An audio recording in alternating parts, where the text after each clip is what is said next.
Welcome to Hope for Anxiety and OCD, episode 50. For episode 50, I promised to bring back on my favorite guest, my husband, Steve, so we can talk about our relationship, ups and downs, and life that happened in our first year of marriage. Welcome back, Steve. Hey, thanks for having me. You are my biggest fan and support, so I really appreciate you being here. We wanted to start off with a couple fun questions first. We got married and then we moved in together and we were adjusting to living life in the same household. What was the biggest surprise for you? Well, I initially thought that it would be the dishes because you put your dishes in a different place than I'm used to, you know. The biggest adjustment was, you are a sheet stealer, a blanket taker. So we can be in the same bed trying to sleep, and somehow I find myself, or was finding myself, thinking, oh, my toes are cold. What happened to the nice sheet that I had on me? And so we had to resolve that. We have separate sheets now, which seems weird to say, but otherwise you just roll and roll and roll and roll, and suddenly you're all nice and toasty and I am frigid.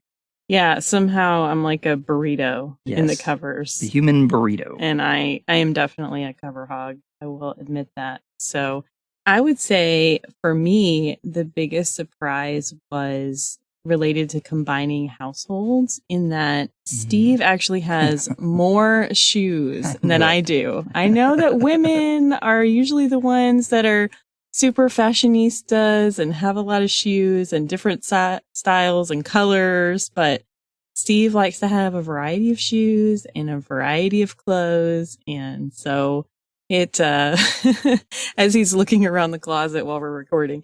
So that was a big surprise for me. Yes. And what's bad about that is that I got rid of shoes. I still have more than you, even though I got rid of shoes, but I want new shoes. And I'm not a materialistic person. Probably my only thing is wanting more shoes.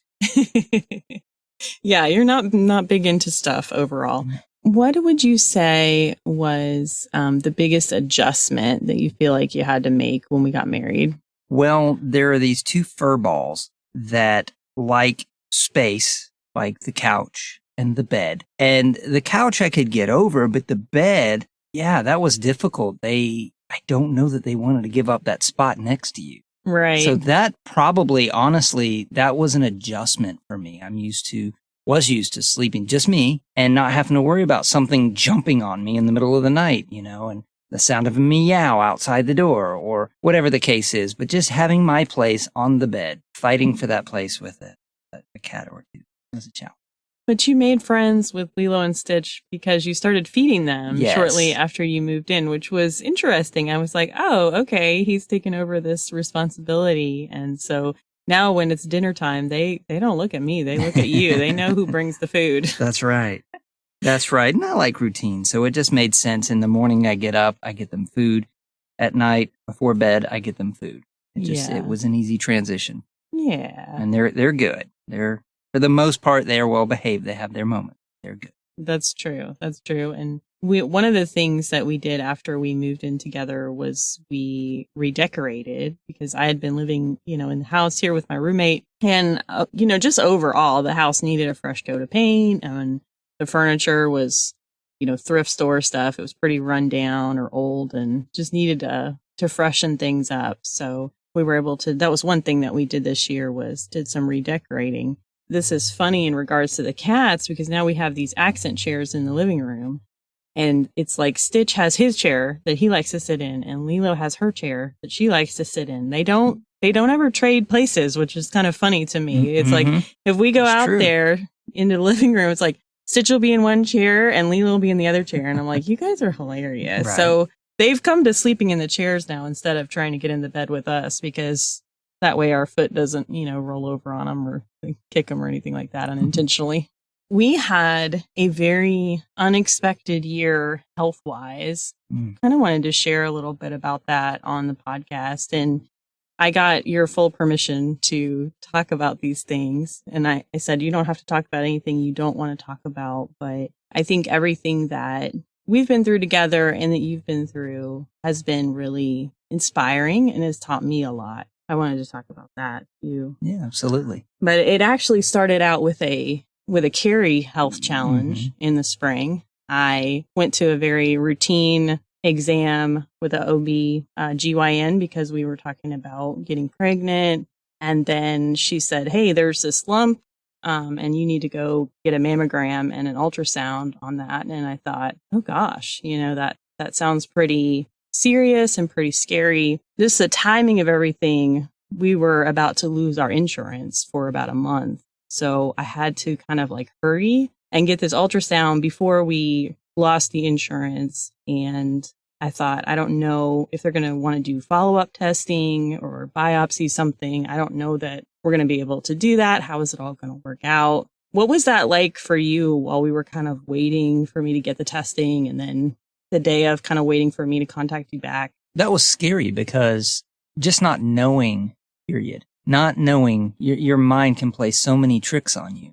Absolutely. Also, just hearing that, we're wanting children. We're just dealing with life. We're newly married. We're all those things. I just got a new job. The insurance just changed over and was about to. It hadn't even changed yet, like you said. And now I have this thought of, oh my gosh, forget all that. What about your health? Who wants to hear that? Sure. I don't want you to have to go through that. So I was a little bit scared. And we both certainly have known people who have been younger and people who have gone through breast cancer. So it was like, oh gosh, that could be me. I don't know. I have to get this checked out. We got it checked out. It turned out to be nothing. It was fine. Got a clear bill of health there. Moved forward. And then as shortly after you started your job, you went for what was supposed to be a relatively routine eye exam. And you had been telling me, my eyes hurt. And I said, that's just not normal. You need to bring that up when you go in for your eye appointment. You want to kind of tell a little bit more about that story? Sure. And I knew that for a long time I had sensitive eyes. So I didn't think as much of it. But yes, I had been having a lot of eye pain. I just kept telling you that I had these eye headaches. And so I go in for the routine checkup and they noticed a few things immediately. One, that I had been dragging my hand across the wall while I was walking. And I didn't even realize really that I was doing that. It was such a habit, such a normal thing. And also, bottom line, my vision was less than wonderful. We'll just say it that way. And so what seemed to be just regular eye checkup, nothing new, was, hey, you've lost a lot of vision in your right eye. There's a loss of blood flow. There's this, there's that. We have so many things to check out. And you may have had an eye stroke. We went through a lot of scenarios. Yeah. In the beginning, we were told it could be all kinds of things. We were originally told that your blood vessels were constricted in your eyes. We were told you could have had an eye stroke, which caused the vision loss, which seems strange because it wasn't like you woke up one day and couldn't see as well from your perspective. Now, we knew that you had other eye issues. You've had some issues with peripheral and color blindness, but we didn't know that this was going on. Pretty much they were like, well, you could have a brain tumor that could be causing this. You could have a clogged artery that could be causing this. And we're just starting to think here, oh no, like what's going on? There was another kind of fluke test that came back and we thought maybe there was something wrong with your kidneys. Yeah. So for a short, like 2 weeks to about a month period, we were going, oh my gosh, are you going to die? Are you going to be okay? Like some of this stuff sounds pretty life threatening and we have to get a handle on it and figure it out. And every time they would say something, it could be this, it could be that, your heart starts racing a little bit. Part of me just wanted to know what. You get to a point where you're like, just tell me, let's figure this out. And jumping ahead, we still don't really know fully, but it's always scary. Right. Just not knowing. The not knowing is the worst part. And I've heard people say that about different things, and that is so true. But we've got a great group of people around us through friends, family, of course, church, people who call us and tell us or text us and tell us, hey, we're praying for you daily. Someone told me their child was praying for me, which was really sweet. Just the different things, my good friend with cancer is praying. So it's just helpful to hear those things. It's definitely an encouragement when you're going through something to have other people that care about you that are like lifting you up to God. So long story short, you got a bunch of testing done. You had MRIs, ultrasound of your neck. You had follow-ups with doctors. You had, visual testing. And then we got to this point where it was like you were going to have to see a specialist, a neurological ophthalmologist, and got an appointment at Vanderbilt. But then we had to wait 10 weeks for the appointment. Yes. It was a long wait. It was. Yeah. And there was a lot of times where you were having pain, and it was so hard for me because I couldn't really do anything about it. Like I couldn't make it better or take that away from you. And based on some of the other things that we had been told, I was so scared that you were going to lose more vision. I know there were times when we were going through that where I'd get up in the middle of the night and I'd read, verses about trusting God. And I'd just cry, just say, God, you got to help him, get us to the right doctors and get us where we need to go, because it's just so sad and so painful. And I think, honestly, that's the hardest part, is knowing that I said it was the not knowing, but seeing your spouse have to deal with it is worse, because that's not fair. That's not fair to them to have to wake up in the middle of the night. Well, it's not fair to you. Let me say this correctly.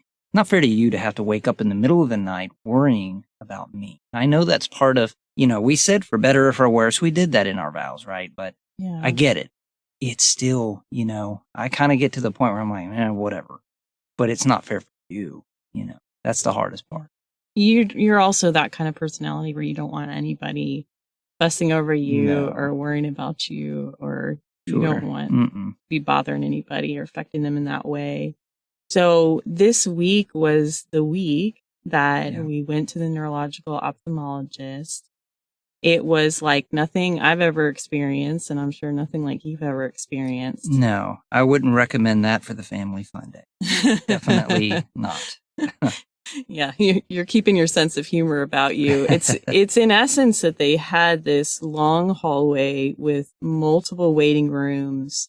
You meet with a resident first, and then they send you off to one of the waiting rooms and somebody will pull you for a test, and then you'll go to a different waiting room and be pulled for another test.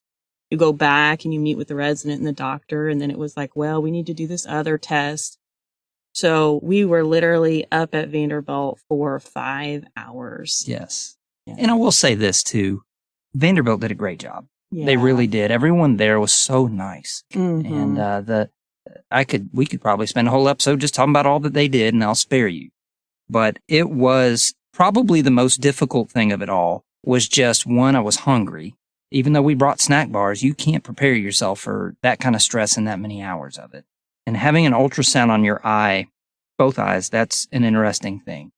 So that was stressful, but. Yeah, I didn't even know that was possible, that was a thing. I think that's fairly new, and it's a strange, all that goo in your eye is just, I'll leave it at that because somebody's squirming right now, so I'll shut up. Yeah.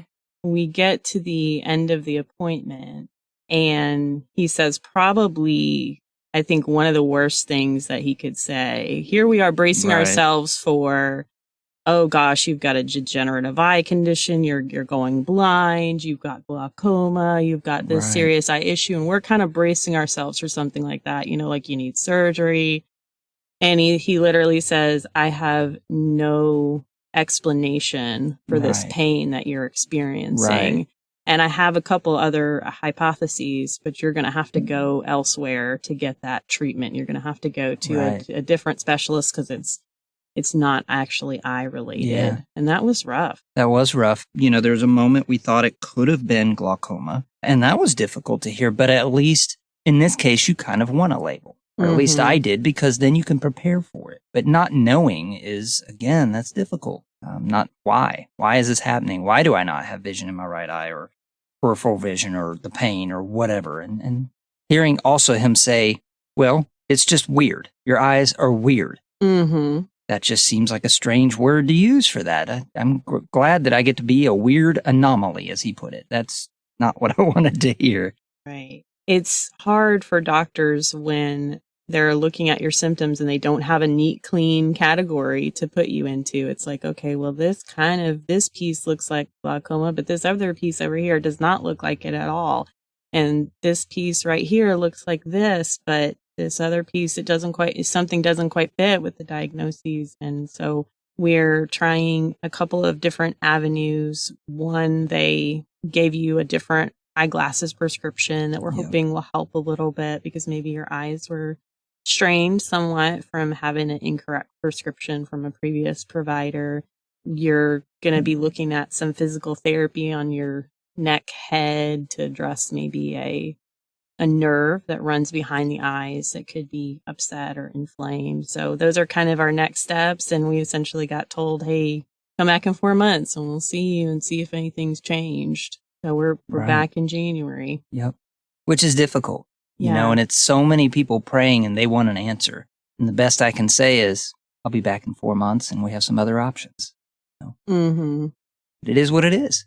I know that I've had a lot of spiritual wrestling, I think, through this process. And I talked about that a little bit earlier because you can have faith and you can pray. And certainly people have prayed like over your eyes that your vision would be restored and that you wouldn't have any more pain. And sometimes it's really hard to sit with that of God has not fully answered that prayer yet. God has not Sure. healed you yet. What has your process been like around that? You know, I've said for me, total healing, of course, that would be great. If there's not total healing, let me just be who I'm supposed to be as a Christian with it. I don't want to be angry or bitter over something of that nature. Yeah. And it's funny because yesterday, I'll be honest, I was so angry. I really was because I wanted an answer. I wanted them to find something to say that, yes, you've lost vision in your right eye. And here's why. Yeah, and here's why. It would have been great. You know, here's why you have the pressure. But to sit down and ask me 3 or 4 times about the pressure with no answer is just, well, gosh, this isn't helping me at all. And no offense to the doctor because they're just doing their job. Right. But it's just hard to hear that. So then this morning I wake up and I do a group devotion that we've been doing and it talks about just relying on God's grace and relying on sometimes God is there with you. I forgot how it worded it now. You feel it most in your worst times, you know, or in your times of struggle or pain or whatever. And I thought, well, gosh, that's kind of now, you know. I have to look at it and say, okay, you got this. I can't. This is out of my control, and I just have to deal with it. It's what it is. It's not a lack of believing or that, you know, he could heal me anytime he wants. And yet I have this. And so that's the lot that I have. Let's roll with it. Let's do with what we have. You know, I can't not be a Christian because my eyes are hurting. That's not an option. So right. And you're still serving in church, you know, the best that you can. Very involved there. That's another story, but we actually became the outreach directors, like I guess in December of last year. So which has been great. We get to meet so many neat and wonderful people. And so that's been a neat, it kind of takes my mind off things sometimes, you know, it's something else to focus on. So that's good too. I think it's hard when we're waiting on God for an answer or to move or for guidance. But I know that these really hard times also grow our character more than anything else. And I've learned so much from just watching you and how you've handled your vision issues, your pain that you've experienced. And it's really taught me a lot about humility.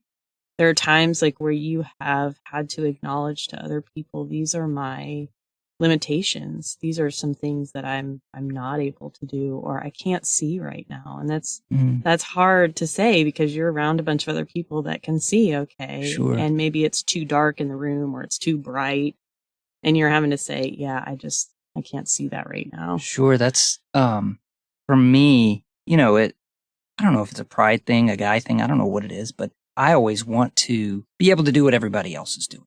Right. You don't want to say, oh, I have this, and that's difficult, or when there's a group of people, like the guys that say, hey, we all want to go here tonight.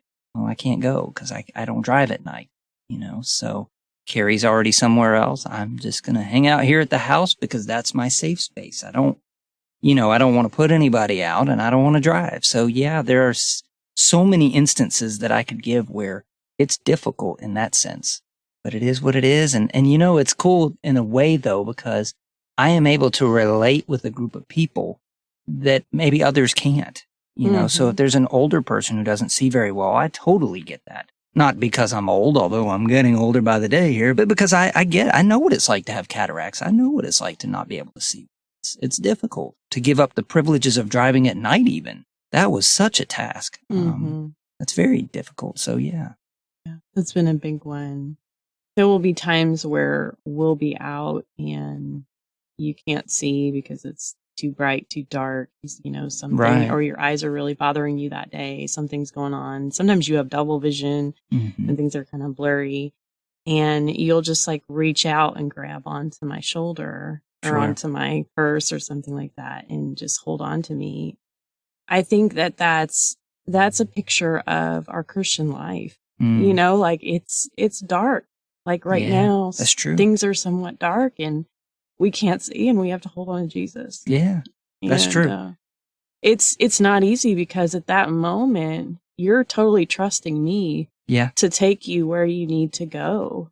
I remember there was a time where we were at some fireworks for the 4th of July and we were trying to walk through this area and you said, I just can't, I can't say anything about where we're going right now. Just make sure I don't step in a pothole or something. Right. And sometimes the other thing you'll do is you'll watch my feet and where my feet are going, and that helps guide you. And we have this pattern of Jesus. Jesus has already walked on the earth, like he's already done all the things. That's and true. It's like if we will pattern our lives like after Jesus, it's hard. I think for me, I'm a doer. I'm a get it done. I'm an advocate. And so not having the control and really having to let go and say, okay, God, this is your department. You're going to take care of this. I want to fix it for Steve, but I can't. And you love Steve more than I do. And so I have to trust that you're going to do it. Like sure. You're going to, however this is going to happen. Obviously, like we pray that the God's glorified through this experience. And we pray that whatever happens, that we trust and know that he's going to use it for good somehow in your life, in my life, and in the lives of other people. It's been, I don't know how to say it, but as we have grown as a couple, it's been such a blessing to see. I can brag on you for just a moment. You've scheduled my appointments for me. You advocate for me at a time when I don't know what to ask. You get to a point where you're just like, I don't even care anymore. You do, but that's how it feels sometimes. And I've even had where my parents, have said, oh my goodness, Carrie, thank you. Thank you. And it's true. I feel the same way that they do. It's such a blessing to have you there, to help me there. Even just like the other night, we went out with church and they decided to go to the family fun center or whatever that was. And it was a good time, but I couldn't bowl. We tried to play some video games and that was, I guess, that was good. But you had to kind of walk me around in some cases, and I didn't get to bowl. But I enjoyed watching you bowl and kind of, forgive me, but kick butt and take names. Because you're a pretty good bowler. I feel like you hustled a little bit, but it was good. It was good to watch. And so anyways, we have really learned.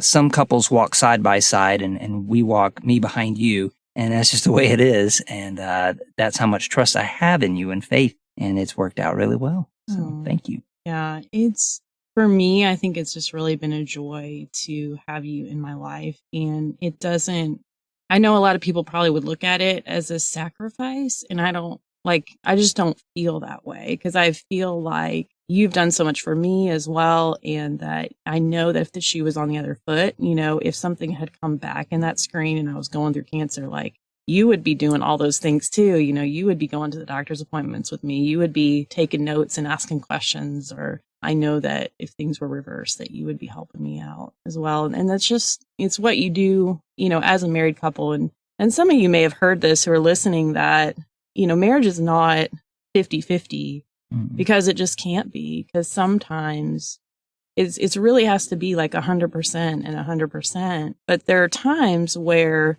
your spouse may only have 25% to give because they're sick, they're hurting, they're going through something. You have to help lift them up and provide that. You may have to provide that extra 75 that you need to stay strong as a couple. And it's just part of the deal. So we're going to switch on a happier note and say that I was tracking my calendar and trying to figure out when I was ovulating, trying to get all the stars aligned, because that's what us control freak people do, right? And I had bought some ovulation test strips, so forth, and then this stuff started happening with your eyes. And I put the ovulation strips under the sink, and I said, I can't do this right now. That was the month that we got pregnant. That's right. The moment you stop worrying about it and trying to control it is when God's like, and now go. Yeah. So at this recording, we're 13 weeks along. Yeah. And so when this comes out, we'll be a little bit farther than that. Yeah. But we're super excited and just feel so blessed. Like this is our shining light in the midst of a hard time is that God has blessed us with a child. We're entering the old parents club. Right. And so we didn't know like if this was going to happen or be possible. And I think just knowing everything that I've been through in regards to losing my foster children and everything that you went through in a long period of singleness, just coming to this point, we were able to say like, okay, this is really a gift. Like God has given us a gift. And everything I've been learning and reading about trust, I think has helped me in terms of the pregnancy. Just say, okay, if God has given us this gift, then I'm not going to worry about the baby or what's happening, because there are so many worries that you can have in pregnancy and wondering, is everything going to be okay and all of that. And I've kind of slowed all of that down and been able to say like, okay, this is from God. We're going to be okay. Yeah. And it's been kind of fun, kind of interesting. I've learned so much. One day I'll come home and, hey, the baby's the size of a raisin. Well, isn't that nice? Such a big baby. And then the next thing you know, it's the size of a kumquat. Oh, what the heck is a kumquat? Wait a minute. I have to figure this out. How big is that? And then the next thing I know, hey, we're the size of a lime. And by the way, today the baby has fingerprints. And I'm like, fingerprints? That's amazing. So it's been a fun little, she tracks it. And the things I learn and this is our baby. And oh, dear God, I hope this baby doesn't look like me. I hope this baby looks like Carrie. I think they are going to at least starting out looking like you because they're not going to have a lot of hair. They're going to have more of the hair than me, I bet you. Anyways, either way, so many people also, I'll say this, so many people ask me and us, do you want a boy or a girl? And maybe it's because I'm older. I don't know, but I'm like, my answer every single time is, I just want a baby. Right. I just want a child. That's what I want. Boy, girl, whatever. I just want a child and I'm excited about that. Mm-hmm. Yeah. So, we're like, we'll be happy with either one. We're good. And I think the joy of seeing our parents' faces. Yeah. Or, like I know that my mom was so excited. So I'm sure mom will be listening to this and amen that one. But she was very excited, to hear, as was your mom and both of our dads. So it's, that's neat. They are excited to get another grandchild. Yeah, we had some fun with our families for sure. We got them little onesies with their grandparent names. And obviously, because we're having children later, we've had siblings that have had children. So it's not the first grandchild by any means, but still they're very excited for us because they know everything that we've been through and they knew that we were wanting to have a child. So, so here we are, big steps. And I guess I just want to say in relationship to that, I don't know what things are going to look like for the podcast in the future. I've struggled because my first trimester has been pretty rough. There's been a lot of sickness and a lot of tiredness. I think I'm coming out of it at this point, which feels really, really good. I'm feeling a lot more energy and less nausea, but I know that there's going to have to be some time off and focus on family and different things. So we're going to do the best that we can and obviously kind of evaluate over the next year what the podcast is going to look like, but also, what the continuation of it is going to be. In January, I'm planning to release episodes every other week instead of every week. You have episodes to catch up on that will give you time to go back and listen to some of our older episodes. But I'm always looking for ways to expand and let other people know about the podcast. I've been a guest on different podcasts to kind of get the word out. And we're at a place where I really want to continue. I'm enjoying it. I love the interviews that I've been able to do. But obviously, there's definitely question marks about what is that going to look like with a baby and childcare and so forth and so on, and time, timing wise to do things. And we may just have to get better about working ahead and figuring out what that looks like. I also want to make sure that I'm being wise financially and investing resources the way that God would want me to. My goal for this next year is to have the podcast be fully funding itself. We don't have ads, we don't have sponsors,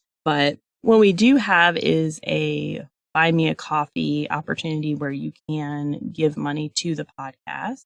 And I am hoping very soon, I keep dragging my feet on it, but maybe by the time this episode comes out, I really want to create a subscription service where people feel like they're getting value every month. They're not just donating money, but they're actually getting some relaxation audios. They're getting question and answer time with me once a month. They're getting maybe some workbook pages. That I really want that to be of value to people. And hopefully we will be able to get enough subscribers that the podcast will be funding itself in a year. That's the goal. And what I'm shooting for. God is good, and he's definitely provided the opportunity for us to be able to do this so far. So I'm trusting him with whatever the future is. And if I need to put it down for a season and pick it up again, or if I need to let it go, I just have to be open to whatever God wants me to do. I guess I just want to end on hope, obviously, because that's how we like to end our show. And I feel like the hope for me is obviously that we're having a child. The hope is that you're going to be able to see them and see them grow up.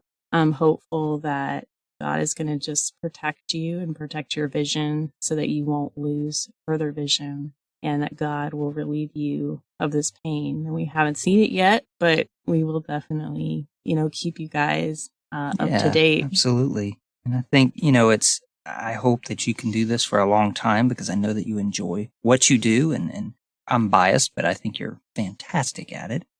But yeah, I'm excited. I'm excited.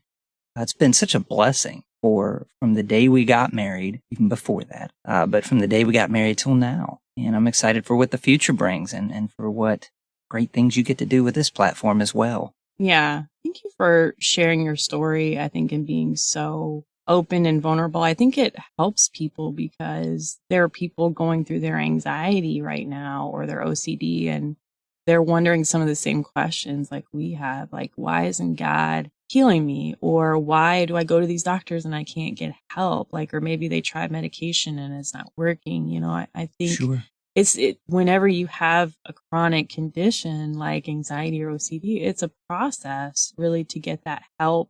I'm reading a book right now, which I really love, and I won't spoil it because I want to have the author on, but he talks about how we are co-workers with Christ in our healing process and journey. And he's talking specifically about anxiety, how God does his part and we do our part. And that, gives me hope that God knows, obviously, our limitations. God knows that we can only do so much on our part, and we need that. We need him. We need to rely on him, and we need that divine intervention. As always, I hope this podcast really just encourages somebody today to keep going. And if nothing else, to know, you're not alone, in your struggles. Yeah. So there's always someone who cares about you. Yeah. There is. Even if you don't feel like it. Yeah. Or even if you feel isolated. Sure. And if you're like me and you don't want to bother anybody, this is my 2 cents for what it's worth. I'm no Carrie. Don't get me wrong here, but you're not a bother. Somebody loves you. Somebody wants to see you better. They love you. They don't want your problem to hold you back. Be a bother. be a smile and get better, Yeah. Well, thank you everyone who tuned in today. If you'd like to reach out to us, you can find us at www.hopeforanxietyandocd.com. Hope for Anxiety and OCD is a production of By the Well Counseling in Smyrna, Tennessee. Our original music is by Brandon Mangrum. Until next time, may you be comforted by God's great love for you.